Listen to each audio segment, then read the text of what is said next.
Hello student, welcome to my channel only sociology. তোমরা যারা প্রথমবারের জন্য এসছো তারা অবশ্যই চ্যানেলটিকে সাবস্ক্রাইব করে রাখো। এবং তোমরা জানো অলরেডি যে রিসার্চ মেথডের আমাদের একটা সিরিজ চলছে, যেখানে অলরেডি আমরা 4টে পার্ট শেষ করেছি। আজকে আমাদের পঞ্চম পার্ট, এবং পঞ্চম পার্টে আমরা যেটা শিখবো সেটা হচ্ছে হাইপোথিসিস। এবং চতুর্থ পার্ট, 4টে পার্টে যে অ্যারেঞ্জমেন্ট, যে সিরিজ অনুযায়ী চলছে, সেটা না দেখলে তোমরা পঞ্চম পার্টটা বুঝতে পারবে না। তো আমি বলবো যারা এই 4টি পার্ট দেখোনি তারা অবশ্যই পার্ট 4টি দেখে নাও। এবং তোমরা প্লেলিস্টে গিয়ে রিসার্চ মেথডের যে প্লেলিস্টটা আছে সেখানে তুমি 4টে পার্ট পেয়ে যাবে, এবং ডিসক্রিপশন বক্সেও তোমরা লিঙ্ক পেয়ে যাবে, সেখান থেকেও তোমরা দেখে নিতে পারো। তো আজকে যেটা হচ্ছে রিসার্চ মেথডের খুব গুরুত্বপূর্ণ একটা বিষয়, যেটা গতবারে প্রশ্ন এসেছিল হাইপোথিসিস থেকে। তো আমরা সেই জায়গা থেকে হাইপোথিসিসটার উপর আমরা একটু বেশি গুরুত্ব দিয়ে কিন্তু এবার পড়ব। তো হাইপোথিসিসটা কি দেখো, হাইপোথিসিসকে আমরা শুরু করছি পার্ট 5-এ, যেখানে হাইপোথিসিস কী এবং বৈশিষ্ট্যটা আমরা মেনলি ফোকাস করব। এবং নেক্সট পার্টে আমরা হাইপোথিসিসে কয় প্রকার, হাইপোথিসিসের টেস্টিং কীভাবে হয়, এই বিষয়গুলো আমরা জেনে নেব। চলো আজকে শুরু করি হাইপোথিসিস। হাইপোথিসিসের বাংলা হচ্ছে প্রকল্প।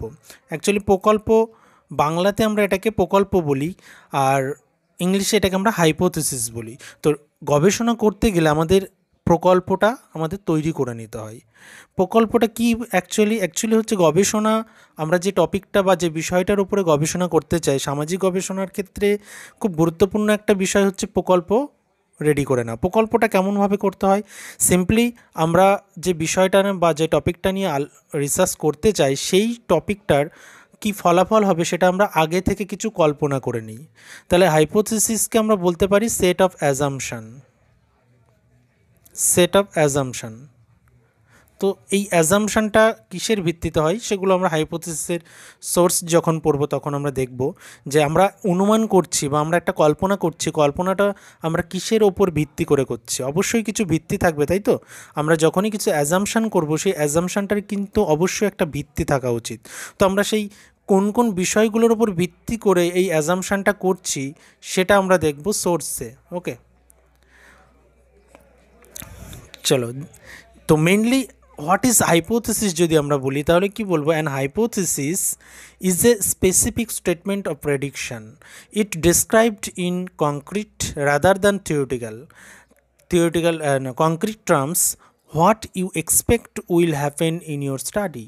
যেটা বললাম যে সিম্পলি হাইপোথিসিস হচ্ছে স্পেসিফিক প্রেডিকশান, হ্যাঁ, বা স্পেসিফিক কিছু স্টেটমেন্ট, যে স্টেটমেন্টটা কি আমরা এক্সপেক্ট করছি যে আমাদের স্টাডিতে এমনটা হতে পারে, ঠিক আছে? সেটা হতেও পারে আবার নাও হতে পারে। অর্থাৎ আমার হাইপোথিসিস আমি যেটা ধরছি সেটা ভুলও হতে পারে, ঠিকও হতে পারে।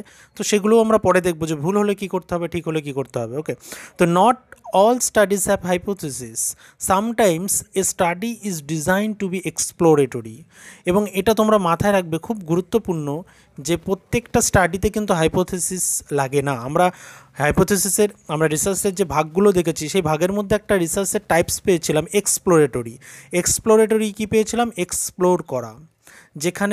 যেখানে আমরা দেখেছিলাম যে সামথিং নিউ কোনো টপিক, যে টপিকের ওপর খুব বেশি কাজ হয়নি, এমন কোনো টপিককে আমরা কী করছি, এক্সপ্লোরেটরি রিসার্চ করছি। তো এক্সপ্লোরেটরি রিসার্চের ক্ষেত্রে সোর্সেস খুব কম থাকে, সেজন্য মনে রাখবে যে এক্সপ্লোরেটরি রিসার্চের ক্ষেত্রে কিন্তু কোনো হাইপোথিসিস দরকার হয় না, হাইপোথিসিস ড্র করা যায় না, কারণ আমাদের কাছে কোনো সোর্সেসই নেই, আমরা কীভাবে হাইপোথিসিস ড্র করব। তো সে কারণে একটাই মাত্র রিসার্চ, যে রিসার্চের ক্ষেত্রে হাইপোথিসিস লাগে না, সেটা হচ্ছে এক্সপ্লোরেটরি।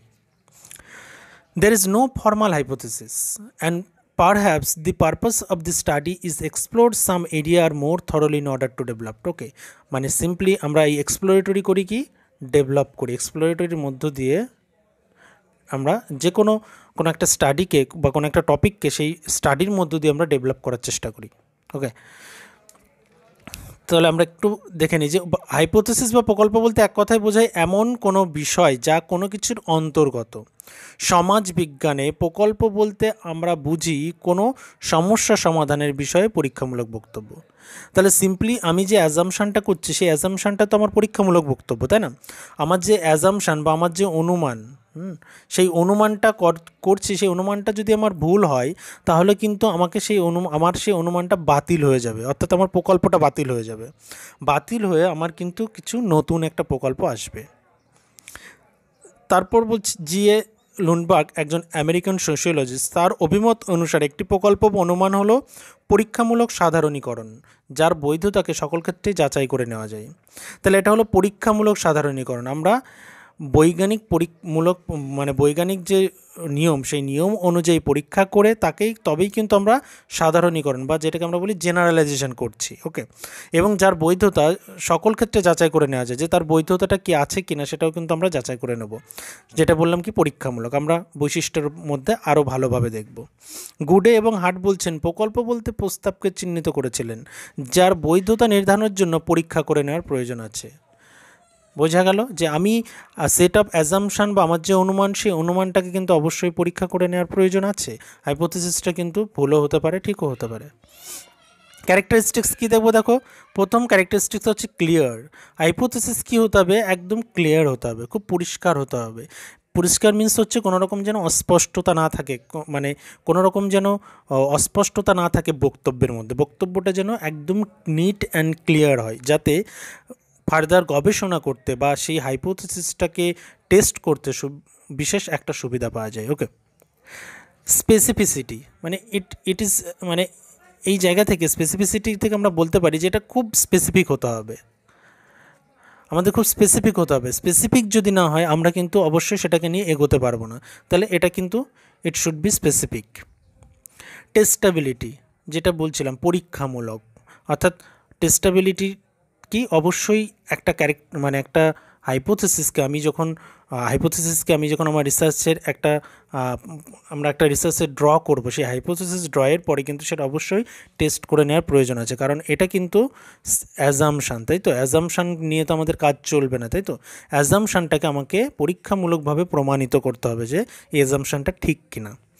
অ্যাভেবিলিটি অফ টেকনিক, আমি যে টেকনিক মিনস হচ্ছে আমরা জানি যে টেকনিক, অর্থাৎ আমরা যে হাইপোথিসিসটা ড্র করছি, সেই হাইপোথিসিস ড্র করার পরে সেই হাইপোথিসিসটাকে প্রুভ করার জন্য যে টেকনিকগুলো দরকার সেগুলোও কিন্তু অ্যাভেলেবেল হওয়া চাই। ওকে, থিওরিটিক্যাল রিলেভেন্স, প্রত্যেকটা হাইপোথিসিসের ক্ষেত্রে হাইপোথিসিসের সঙ্গে আমরা কিন্তু থিওরির রিলেভেন্সটা চাই, অর্থাৎ একটা থিওরি হচ্ছে তত্ত্ব। আমরা হাইপোথিসিস ড্র করছি কিছু সোর্সের উপর ভিত্তি করে বা কোনো থিওরিটিকে সামনে রেখে, আবার এই হাইপোথিসিসই কিন্তু আবার নতুন করে থিওরি ড্র করছে, কোনো থিওরি ড্র করছে এই হাইপোথিসিসের মধ্যে দিয়েই। তাহলে সিম্পলি একটা হাইপোথিসিসের ক্ষেত্রে আমাদের কী হতে হবে, থিওরিটিক্যাল রিলেভেন্সটাও কিন্তু থাকা অত্যন্ত জরুরি, তাহলে আমাদের রিসার্চটা পরিপূর্ণ হবে। নেক্সট কনসিস্টেন্সি, কনসিস্টেন্সিটাকে আমরা বাংলায় কী বলে থাকি, ধারাবাহিকতা। ধারাবাহিকতা কিসের? ধারাবাহিকতা অ্যাকচুয়ালি আমি যে লজিক দেখাচ্ছি, আমার যে যৌক্তিকতা, আমি যে লজিকের উপর নির্ভর করে আমি আমার হাইপোথিসিসটাকে ড্র করছি, আমি সিম্পলি একটা হাইপোথিসিস ড্র করলাম, সেই হাইপোথিসিসটা সিম্পলি মানে একটা লজিকের উপর নির্ভর করে হওয়া চাই, এবং সেই লজিকটার যেন একটা কনসিস্টেন্সি থাকে। কনসিস্টেন্সি থাকলে তবেই সেটা কিন্তু পরীক্ষামূলকভাবে প্রমাণ করতে পারবো, এবং তার সঙ্গে সঙ্গে সেটা আমাদের নতুন থিওরি ডেভেলপ করতে সাহায্য করবে। কনসিস্টেন্সিটা খুব গুরুত্বপূর্ণ একটা বিষয়। অবজেক্টিভিটি মিনস খুব অবজেক্টিভ হতে হবে। বাস্তবিক ক্ষেত্রে আমরা প্রকল্প যখন ড্র করি তখন অবশ্যই স্বাধীনভাবে ড্র করি, কিন্তু সেখান থেকেও এখানে যেন কোনো মানে বায়াস না থাকে। অবজেক্টিভিটিটা কিন্তু অবশ্যই থাকা প্রয়োজন। নেক্সট হচ্ছে সিম্পলিসিটি মিনস হচ্ছে একদম ভেরি সিম্পল, যে খুব সিম্পল হওয়া প্রয়োজন। খুব সিম্পল হলে তবেই কিন্তু আমরা সেই হাইপোথিসিসটাকে নিয়ে ফার্দার এগোতে পারবো। হাইপোথিসিস যদি খুব কমপ্লেক্সিটি থাকে, সেই হাইপোথিসিসটা কিন্তু টেস্ট করাও চাপ, এবং সেগুলোর অন্যান্য ক্ষেত্রেও কিন্তু প্রচুর কমপ্লেক্সিটি বা আমরা বলতে পারি যে খারাপ অবস্থার সম্মুখীন আমরা হতে পারি, যেগুলো দিয়ে আমরা হয়তো আমাদের হাইপোথিসিসটাকে ঠিকঠাকভাবে টেস্ট করতে পারবো না, বা হাইপোথিসিসটা আমাদের পরীক্ষামূলকভাবে হয়তো আমরা সেটাকে পরীক্ষামূলকভাবে সেটা হয়তো আমাদের রিসার্চের ক্ষেত্রে হয়তো গ্রহণযোগ্যতা পাবে না। এই রকম সমস্যাগুলো কিন্তু হতে পারে। তাহলে এই 8টি বৈশিষ্ট্য আমরা হাইপোথিসিসে দেখব। Number 1 clear, number 2 specificity, testability, number 4 availability of technique, number 5 theoretical relevance, number 6 consistency, number 7 objectivity, number 8 simplicity. এই 8টি বৈশিষ্ট্য যদি তোমাদের কাছে ক্লিয়ার থাকে তাহলে মোটামুটি হাইপোথিসিসটা বুঝে গেলে। নেক্সট দিন আমরা কিন্তু হাইপোথিসিসের টাইপ শেখাবো এবং হাইপোথিসিস কীভাবে টেস্ট করা হয় সেটা শেখাবো। ওকে, সো থ্যাংক ইউ। অবশ্যই তোমরা পরের ভিডিওটা দেখার জন্য চ্যানেলটার সঙ্গে জুড়ে থাকো এবং তার সঙ্গে সঙ্গে যারা এখনও সাবস্ক্রাইব করোনি অবশ্যই চ্যানেলটিকে সাবস্ক্রাইব করে রাখো।